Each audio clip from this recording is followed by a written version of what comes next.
Mesdames et messieurs, bonsoir. Merci de votre fidélité à la télévision nationale. Les titres de l'actualité.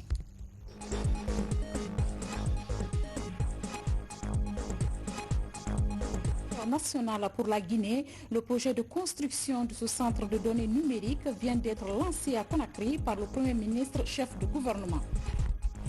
Et ce chiffre du jour, 1 million de dollars américains, c'est le montant offert par l'UNICEF au gouvernement guinéen pour soutenir l'éducation. C'est le ministère de l'économie qui a abrité la cérémonie de signature de cette convention de financement. Et puis, visite de terrain dans les plaines rizicoles aménagées par l'armée nationale. Le directeur général des unités agro-industrielles s'est rendu dans les préfectures de Manguiana, Farana et Bofa. Voilà pour les titres de ce vendredi 18 septembre 2020. Encore bienvenue à tous. Audience à l'institution parlementaire. Patricia Moller, ex-ambassadeur des États-Unis en Guinée, est reçue par le président de l'Assemblée nationale, Amadou Damaro Camara. Elle apporte dans ses valises un projet de construction d'une centrale de gaz naturel liquéfié dans la préfecture de Boké. Compte rendu d'audience, Adlai Diallo. Bientôt l'installation de la toute première centrale de gaz naturel liquéfié en Guinée. Elle sera implantée à Kamsar dans la préfecture de Boké. Cela à cause de l'attractivité de la zone par les investissements miniers. Le projet est piloté par West Africa Group qui ambitionne de contribuer à l'amélioration du déficit énergétique dans notre pays.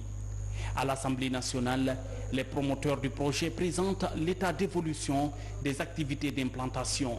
Nous sommes à la fin des études techniques. Ça doit être fini d'ici fin de l'année. Nous avons avec nous notre banquier aussi, où on commence déjà le bouclage financier. L'année prochaine, on aura en place tout le financement, les investisseurs, les études détaillées environnementales et impact environnemental et social pour commencer les constructions pour 2022. Le site c'est Kamsar. Ça va amener de GNL qui va en effet fournir le besoin de sources d'énergie pour les miniers, pour transformer le bauxite en alumina. Ça va aussi fournir l'industrie, aussi soutenir l'agro-industrie qui est dans la zone de Boké.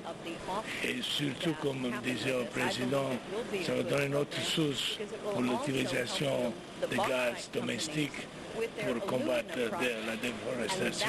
L'initiative est appréciée par l'honorable Amadou Damaro Camara. Avec ce projet, la Guinée va réduire la déforestation et lutter contre le réchauffement climatique, car le gaz naturel liquéfié dégage moins de CO2. Et puis, ce communiqué qui vient de nous parvenir, la Haute Autorité de la Communication a l'honneur d'informer les partis politiques engagés dans l'élection présidentielle du 18 octobre 2020 que l'enregistrement des émissions de campagne commence le samedi 19 septembre 2020 à 10 heures précises dans les locaux de la RTG Coloma. La présence des partis politiques concernés à l'heure indiquée est vivement souhaitée. Pour la Haute Autorité de la Communication, le président Boubacar Yassine Diallo. Télécommunications, un tout premier data center national pour la Guinée. Le projet de construction vient d'être lancé à Conakry par le Premier ministre chef de gouvernement. C'est un projet qui vise le développement et la protection de l'écosystème numérique. D'énormes efforts sont déployés pour la réalisation de ce centre de données. Hadi Kamara, bureau de presse de la primature. Data Center au centre de stockage et de traitement des données informatiques. C'est le nouveau dispositif technologique dont se dote la Guinée pour garantir sa souveraineté numérique. L'infrastructure moderne sera certifiée à héberger les données du secteur public et privé. On parle d'un data center avec 120 m² de salles IT, dont 50% de réserve. Un data center qui est déjà certifié en design. L'étude et le design a été faite et certifié par un organisme indépendant Uptime, qui est le leader mondial dans la certification des infrastructures data center ainsi que des personnes. La certification design a été déjà réalisée. Il nous restera 2 autres certifications. Une certification de la réalisation et une certification des opérations. Aujourd'hui, les données sensibles sont hébergées à l'étranger. Le temps est venu alors de changer cette dépendance numérique qui rendait le pays vulnérable. C'est le défi que le ministère en charge des postes, des télécommunications et de l'économie numérique relève avec la construction du premier data center national. La construction de ce centre de données aura des avantages aussi sur le plan économique que sécuritaire, notamment pour l'administration publique, par l'hébergement des applications gouvernementales et services publics digitalisés dans un environnement sécurisé. Pour le secteur privé, en proposant des services d'hébergement aux entreprises qui permettront de monétiser une partie de l'espace disponible.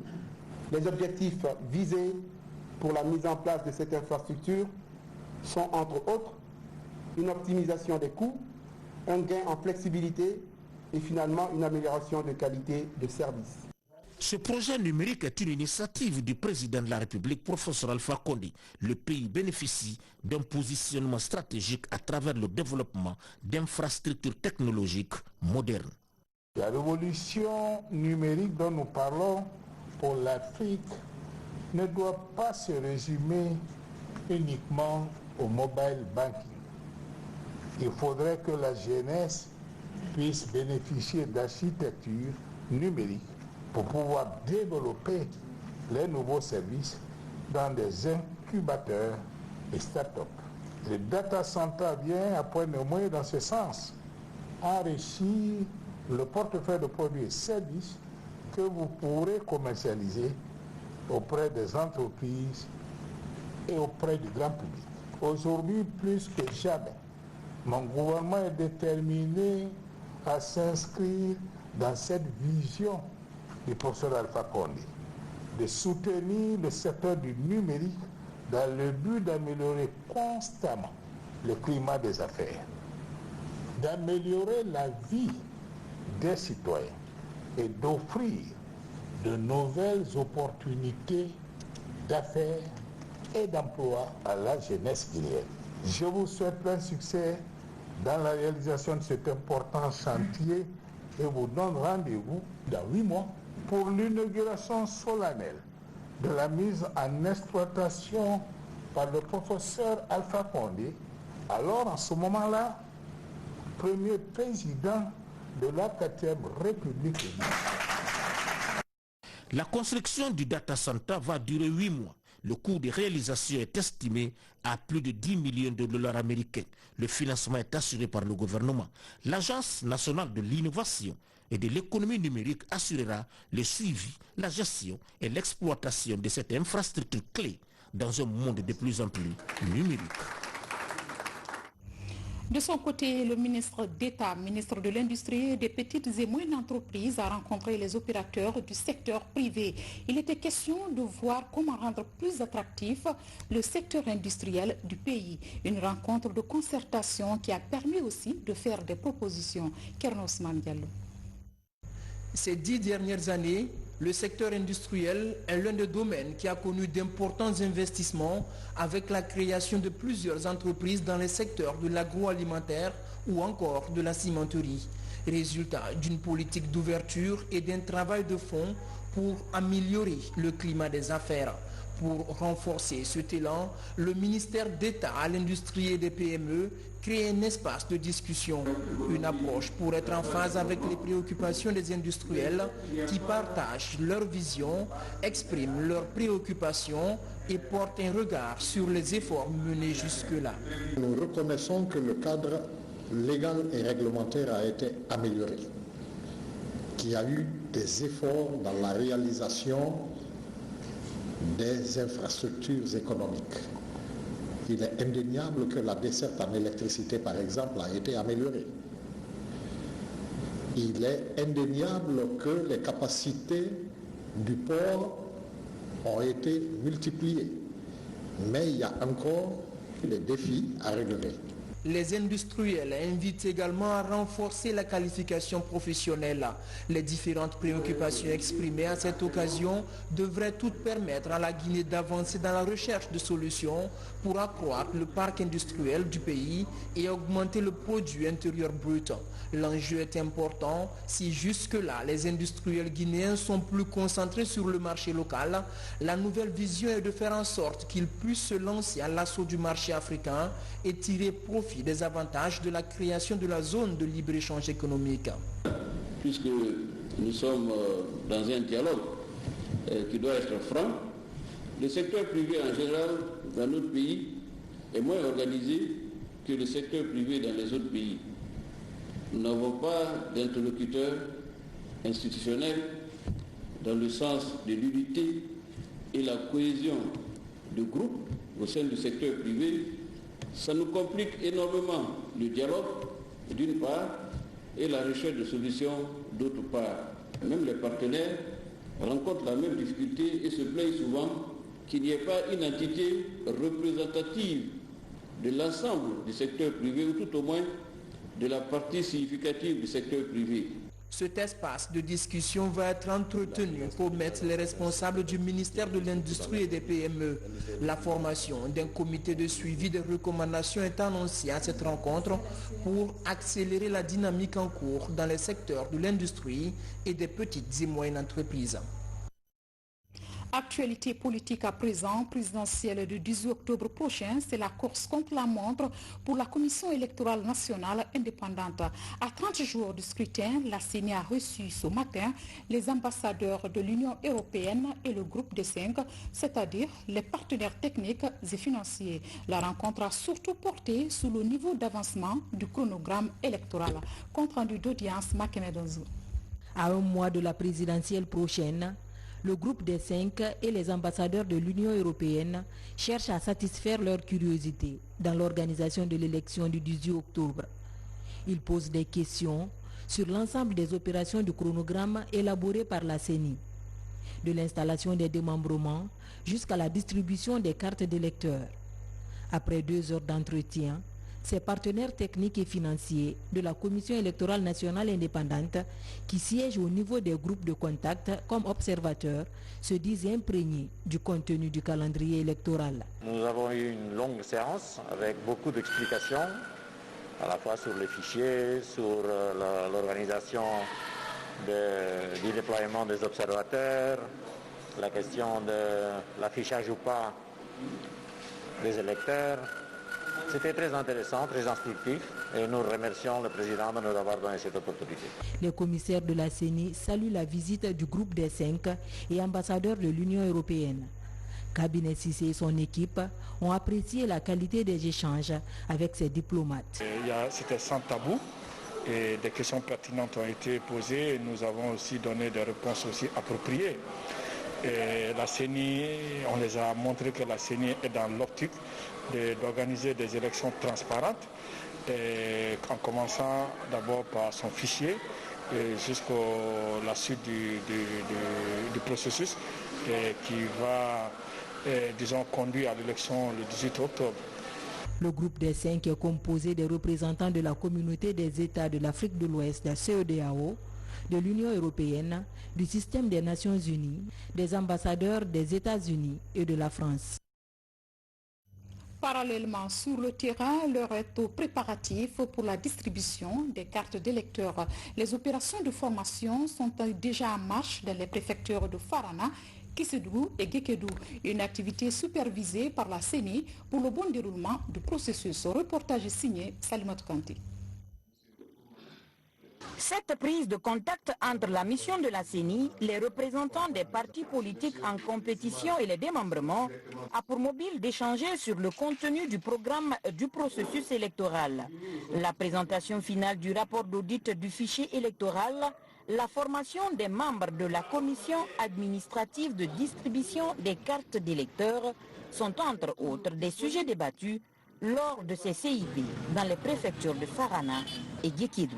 C'est la présentation de la statistique générale du fichier électoral des électeurs par préfecture, dont Farana a enregistré aux OPI 156 097 électeurs qui sont issus après le traitement des cas de doublons, après la radiation des présumés mineurs, aussi après la radiation des cas de décédés. À Guéguédou, il était question de réunir les acteurs du processus au niveau local pour les expliquer les dernières statistiques liées au fichier électoral d'une part et de l'autre part les mécanismes et les stratégies mises en place pour une meilleure distribution des cartes d'électeurs. Les activités de la commission interpartie CIP sont suivies par la formation des membres ayant pour tâche de distribuer les cartes d'électeurs.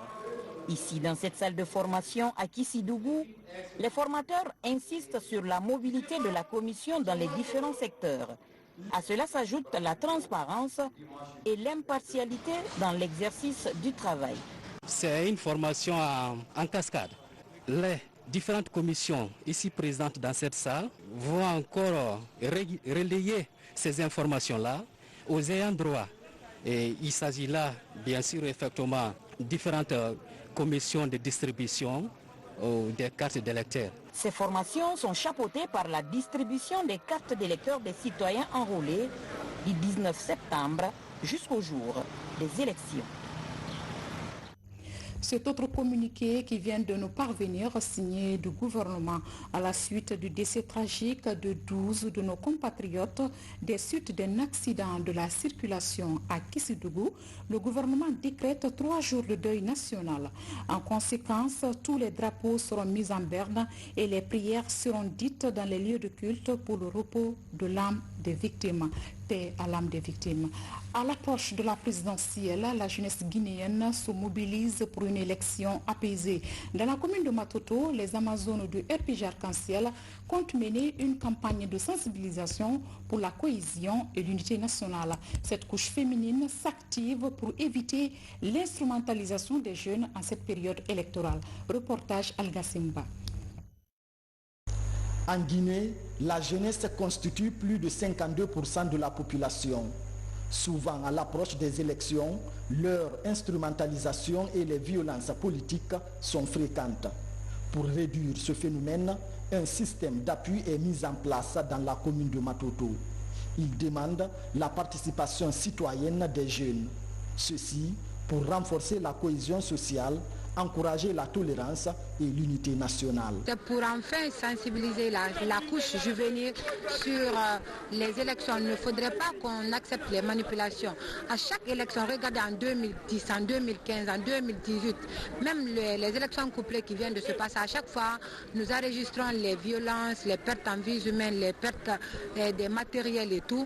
Donc nous pensons que la Guinée n'a pas besoin de ça. Je crois bien chaque Guinéen aujourd'hui doit fournir beaucoup assez d'efforts pour qu'il y ait de la paix dans notre pays. Personne n'a l'intérêt aujourd'hui qu'il y ait de division. Bientôt les élections du 18 octobre et on aura encore une Guinée encore après le 18 octobre. Et pour avoir une Guinée après le 18 octobre, il faut qu'aujourd'hui qu'on se sensibilise pour qu'il y ait de la paix, qu'on s'attende, qu'on donne les mains pour que la Guinée en avance. Présente à cette rencontre, la ministre du Tourisme a invité les jeunes de la commune de Matoto à un changement de comportement. La Guinée, c'est ce que nous avons de plus cher, c'est ce que nous avons en commun. Rien ne sert de faire des histoires, nous pouvons nous entendre. Ça va être même difficile que nous vivions comme des réfugiés ailleurs. À la veille de la présidentielle, la mise en œuvre de ce programme est un engagement. On en vient maintenant à cet appui important de l'UNICEF pour l'éducation nationale. L'institution onusienne vient de mettre à la disposition du gouvernement guinéen une enveloppe d'1 million de dollars. Le montant va servir à la mise en œuvre du programme de développement de l'éducation. La cérémonie de signature de cette convention de financement s'est déroulée au ministère de l'économie et des finances. Mamadi Gassama. Pour relever le niveau de l'enseignement en Guinée, le gouvernement guinéen utilise les moyens de bord pour la mise en œuvre du PRODEC, Programme de développement de l'éducation en Guinée. Ce programme vient de bénéficier de l'appui financier de l'UNICEF à hauteur d'1 million de dollars américains. Avec cette contribution, l'UNICEF entend soutenir les activités du programme décennal de l'éducation 2020-2029 à travers le budget d'affectation du nouveau fonds commun pour l'éducation. C'est avec plaisir que nous sommes dans cette initiative avec l'AFD, puisque nous sommes à travers ce mécanisme, nous sommes en droite ligne avec la déclaration de Paris qui veut que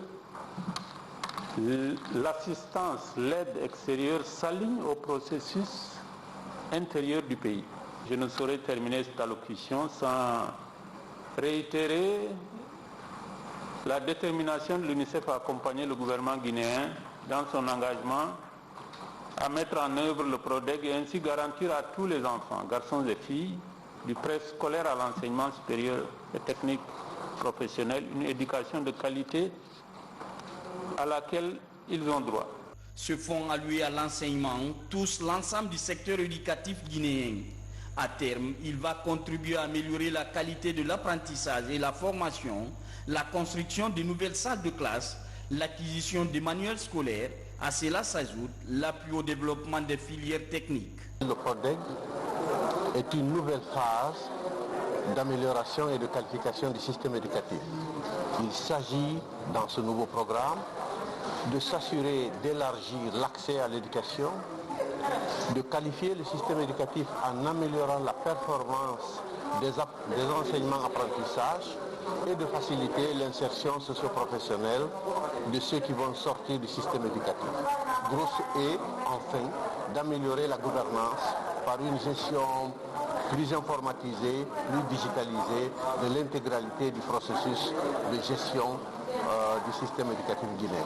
Je voudrais, au nom du président de la République, son Excellence, professeur Alpha Condé, ainsi que celui de son Premier ministre, chef du gouvernement, remercier votre institution pour l'aboutissement heureux de ce programme structurant qui contribuera sans aucun doute au renforcement et à la qualification de notre système éducatif.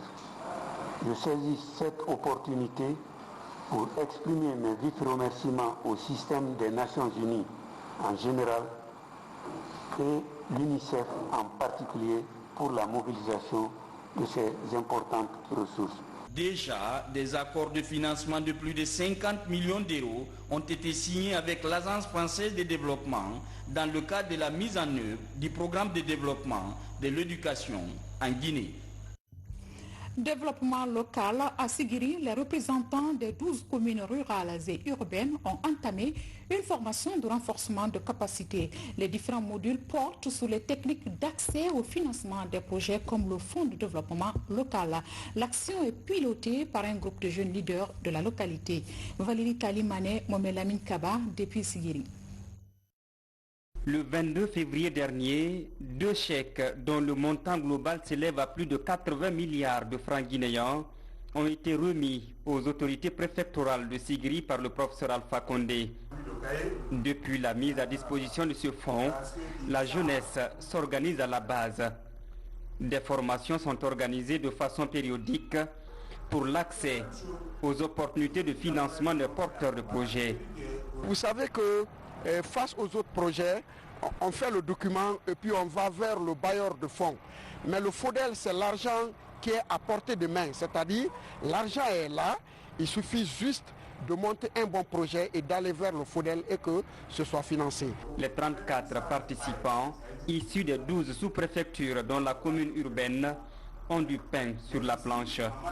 Corriger les lacunes et améliorer les compétences. Pour cela, ils doivent, au terme de ce renforcement de capacité, être capables de monter et gérer des projets bancables. On parle de montage de projets. Effectivement, on avait beaucoup de lacunes par rapport à cette activité. Mais à partir de cette formation, je crois que les lanternes sont éclairées. Après cette étape pilote, le spécimen des formateurs sera amené à former plusieurs autres acteurs dans les différentes communes rurales. Pendant les 6 prochains mois, nous allons veiller, nous allons superviser à ce que cette formation soit bien restituée et qu'on évite désormais d'importer des formateurs dans le cadre de la planification, de la gestion et du montage de projets pour que l'on trouve désormais des formateurs sur place qui puissent vraiment former nos mamans et nos jeunes porteurs de projets. Depuis l'octroi du FODEL à la cité aurifère, 600 projets de développement ont été présentés. Avec cette initiative citoyenne locale de renforcement de capacités entrepreneuriales, les femmes et les jeunes pourraient s'offrir les 40% de la contribution au développement local, comme le prévoit la clé de répartition. Autre développement à visage humain à l'Abbé, lancement d'une formation des élus à la base. La session est consacrée aux notions de leadership, management et de communication. C'est une action du ministère de l'administration du territoire et de la décentralisation. Ce programme qui s'étend sur toutes les régions du pays bénéficie du soutien financier de l'ANAFIC. Explication, Falilou Diallo, Sarafidine Diallo. Améliorer les performances des élus et acteurs de la décentralisation, c'est la toile de fond de cette session de formation. Elle est initiée à l'intention des cadres, maires et conseillères communales de la région administrative de l'Abbé. Au cœur des débats, leadership, management et communication. L'élu est un responsable qui gère un bien qui ne l'appartient pas. Et pour que ça puisse bien aller, il faut que l'élu soit un bon leader, il soit un bon manager, mais aussi savoir comment planifier les ressources mises à sa disposition. Sans quoi, il va faire, n'est-ce pas, n'importe quoi. Toutefois, ces maires et conseillères doivent être des managers d'équipe. L'appropriation de cette nouvelle approche nécessite un renforcement de capacité. À ligne de mire, mieux les outils afin d'asseoir une base en termes de leadership et de management participatif dans la région de l'Abbé. Cela va changer non seulement de la façon de faire vis-à-vis de ma communauté, du recouvrement des recettes communales, et vraiment de la planification dans les activités que nous allons faire au niveau de la commune. ANAFIC, l'Agence nationale de financement de ces localités, ces collectivités, a aujourd'hui la responsabilité de donner un minimum de base de développement à nos localités. J'ai la ferme certitude que s'ils appréhendent dans ce contexte réel de développement local, ça facilitera et ça permettra une accélération dans notre développement. Avec la réalisation des projets ANAFIC dans la région, ces acteurs du développement à la base pourraient mieux administrer, mais surtout communiquer sur les acquis du programme au sein de leur collectivité. Au sud du pays, à Zéro Corée, c'est parti pour un nouveau départ de création des groupements d'intérêt économique. Ce lancement est marqué par la remise officielle des documents juridiques aux jeunes qui veulent évoluer ensemble dans les activités génératrices de revenus. Le projet est soutenu par les banques de la place. Mohamed Salioupaï, RTG Zéro Corée. Au terme d'un acte authentique, il a été établi le statut d'un groupement d'intérêt économique qui sera régi par les dispositions de l'acte uniforme relatif aux droits des sociétés commerciales et de groupements économiques adoptés dans le cadre du traité OHADA. La coopération des organisations des jeunes acteurs de développement économique, COJADEN de Zéro Corée, vient d'être établie dans ses droits. Quand on dit emploi jeune, ce n'est pas forcément l'administration. C'est ce qu'ils sont capables de faire, de créer, et pour eux-mêmes, et pour un public beaucoup plus large.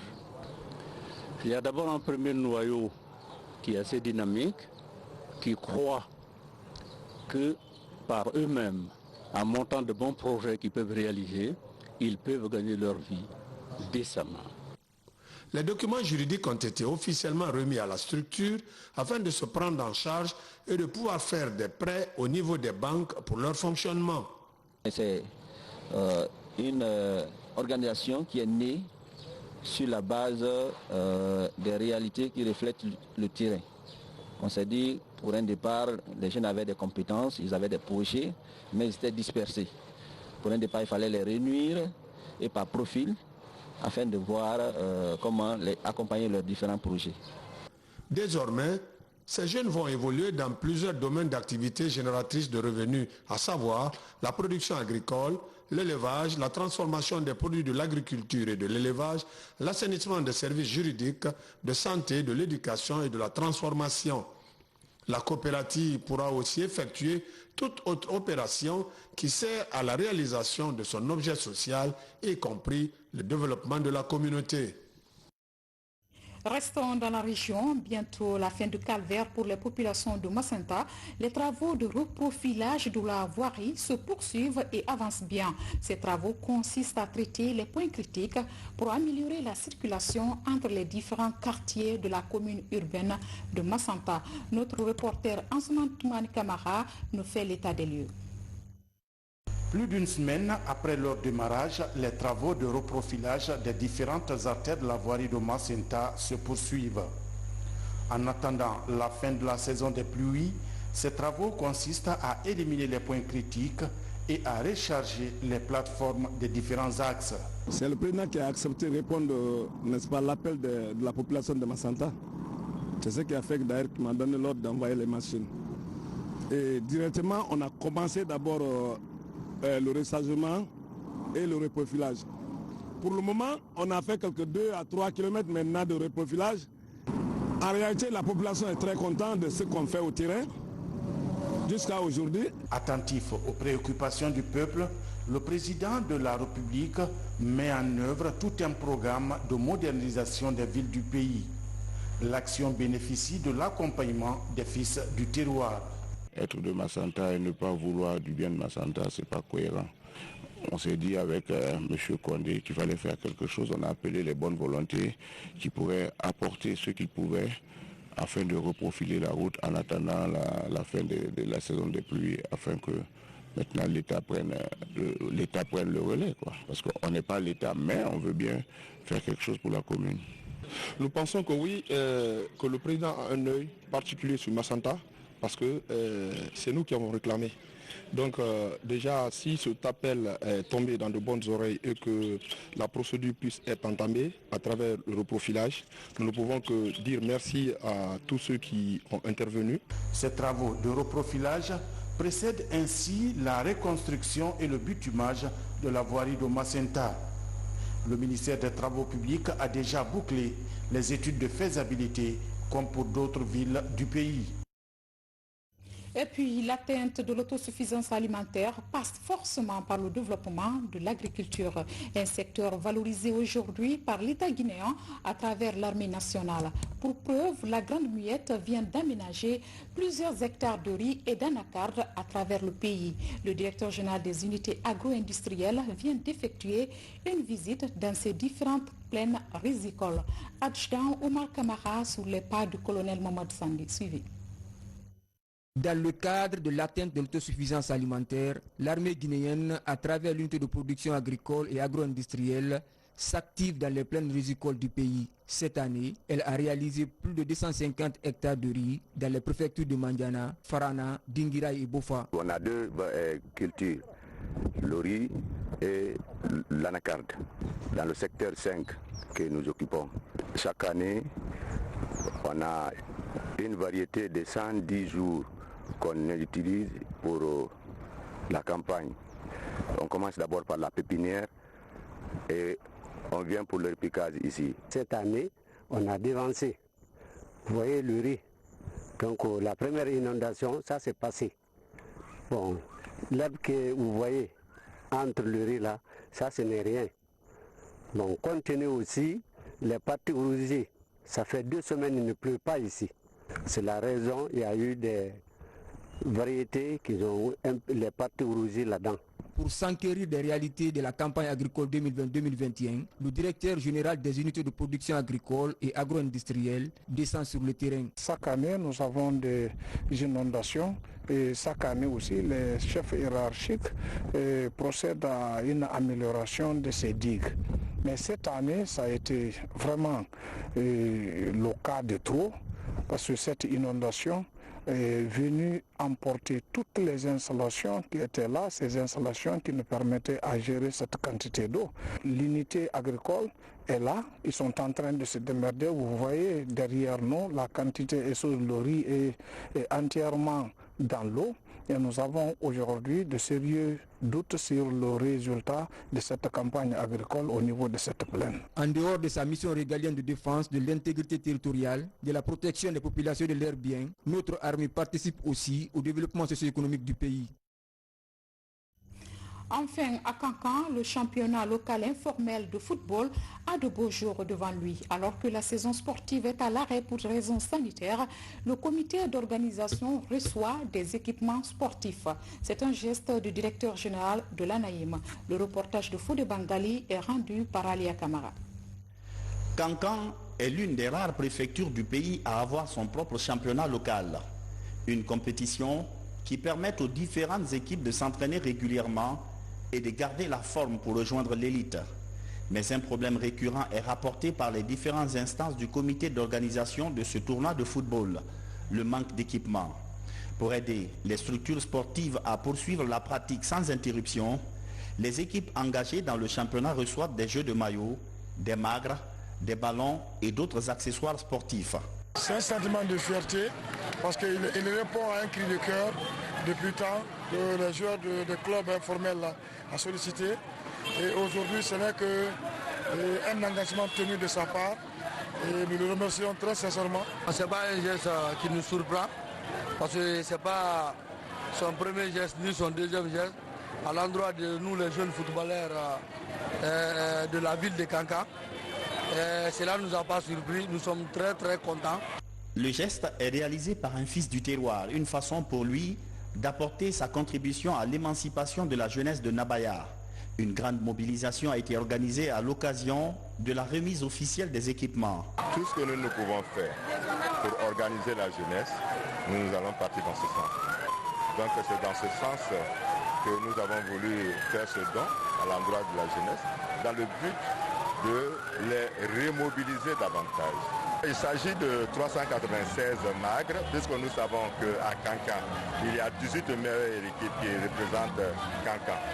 Donc nous les avons dotés de 396 magres, les maillots ainsi que les ballons. Arrêté pour raison de Covid, le championnat local de football devrait reprendre dans les prochains mois avec un problème en moins pour l'ensemble des équipes de Kankan. Les équipements sportifs sont disponibles. Mesdames et messieurs, pour boucler ce journal, nous allons revenir sur ce communiqué du gouvernement à la suite du décès tragique de 12 de nos compatriotes des suites d'un accident de la circulation à Kissoudjougou. Le gouvernement décrète 3 jours de deuil national.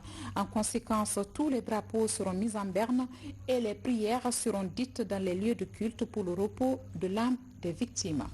Voilà qui met fin à ce journal. Grand merci à vous pour votre aimable attention. Je vous souhaite un bon début de week-end et à demain.